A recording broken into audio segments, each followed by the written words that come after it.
Pâques ou Pâques, singulier ou pluriel? Pâques au singulier est la fête juive. Et Pâques au pluriel est la fête chrétienne. Cette différence d'écriture s'est mise en place peu à peu, et ce, à partir du XVe siècle, voire le site CNRTL. S'il y a une origine commune, ces deux fêtes renvoient aujourd'hui à des réalités très différentes.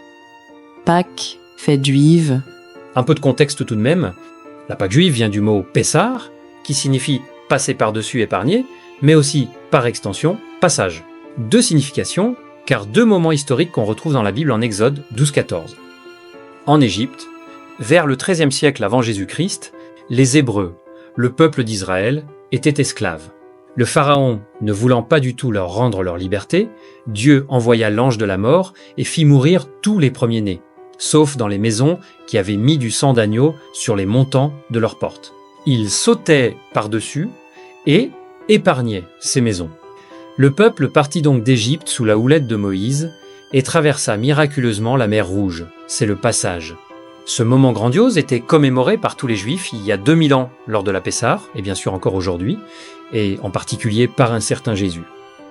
Pâques, fête chrétienne. La fête chrétienne de Pâques, la plus grande de l'année, est fêtée par plus de 2,5 milliards de personnes dans le monde entier. C'est un moment qui va du jeudi saint au dimanche de Pâques. En effet, il y a 2000 ans, Jésus, entouré de ses apôtres, fêtait la Pâque juive, normale. Le jeudi soir de cette semaine, devenu jeudi saint pour les chrétiens, il institua un nouveau rite, l'Eucharistie. Dans la nuit, il fut arrêté et jugé le vendredi matin. Flagellé et couronné d'épines, il est condamné à la crucifixion. Il mourra vers 15h à Jérusalem.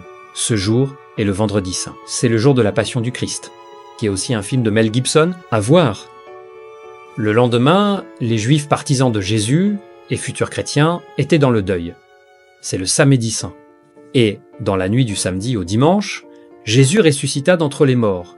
C'est le dimanche de Pâques. On peut d'ailleurs voir sur le linceul de Turin, en utilisant ici l'information 3D qu'il contient, la fabuleuse image de la passion et de la résurrection du Christ qu'il a laissée, et très probablement pour notre temps. Ainsi, c'est à l'ensemble de ces jours comprenant le jeudi saint, avec l'institution de l'Eucharistie, le vendredi saint, avec la mort, c'est-à-dire la passion du Christ, le samedi saint, et le dimanche de la résurrection que l'on donne le nom de fête de Pâques, au pluriel, fondement donc de la foi chrétienne. Le dimanche de Pâques, n'oublie donc pas de souhaiter une bonne fête au Pascal et fais pasquer le message à ton voisin. Ok, je sors. Allez, bonne fête de Pâques à tous.